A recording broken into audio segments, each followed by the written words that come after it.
അമ്മേ, നമുക്ക് വെളിയിൽ എവിടെയെങ്കിലും യാത്ര പോവാം.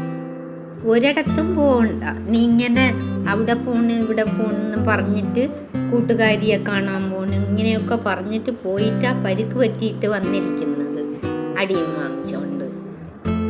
ഇന്ന് ഡോക്ടർ മാമൻ വരും, അതുകൊണ്ട് നീ ഇവിടെ ഇരുന്നോ, എവിടെയും പോവരുത്.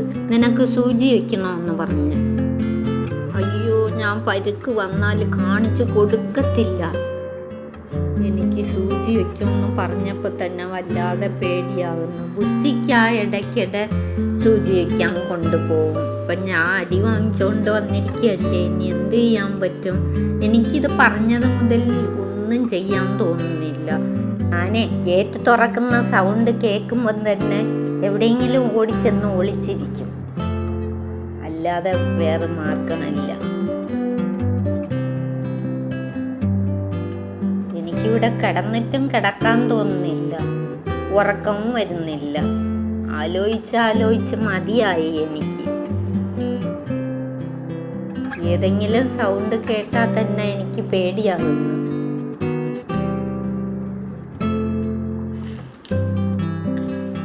ഞാൻ ഇങ്ങനെ വന്നാൽ പരുക്കിനെ ഇങ്ങനെ ഒളിച്ചു വെച്ചോണ്ടിരിക്കും.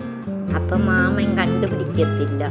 അതിനു മുമ്പ് എവിടെയെങ്കിലും ഓടിച്ചെന്ന് ഒളിച്ചിരിക്കും, അല്ലെങ്കിൽ വേണ്ട മരത്തിൽ കയറിയിരിക്കാം. അപ്പം എന്നെ പിടിക്കാൻ പറ്റത്തില്ലല്ലോ. അയ്യോ, ഇവിടെ ഇരുന്നിട്ടും എനിക്ക് വരുന്നില്ലല്ലോ, കിടക്കാൻ പറ്റുന്നില്ല. ഈ ബുസ്സി ഡോക്ടർ മാമൻ വരുമെന്ന് പറഞ്ഞപ്പോൾ തന്നെ അവൻ എവിടെയോ ഓടിപ്പോയി ഒളിച്ചിരിക്കുക. ഞാനും ഇനി ചെന്ന് ഒളിച്ചിരിക്കാം, അത് തന്നെ നല്ലത്. അല്ലെങ്കിൽ എങ്ങനെയെങ്കിലും കണ്ടുപിടിച്ച് സൂചി വയ്ക്കുമെന്ന്. പിടികിട്ടിയില്ലെങ്കിൽ കൊണ്ടുപോയി സൂചി വയ്ക്കുക.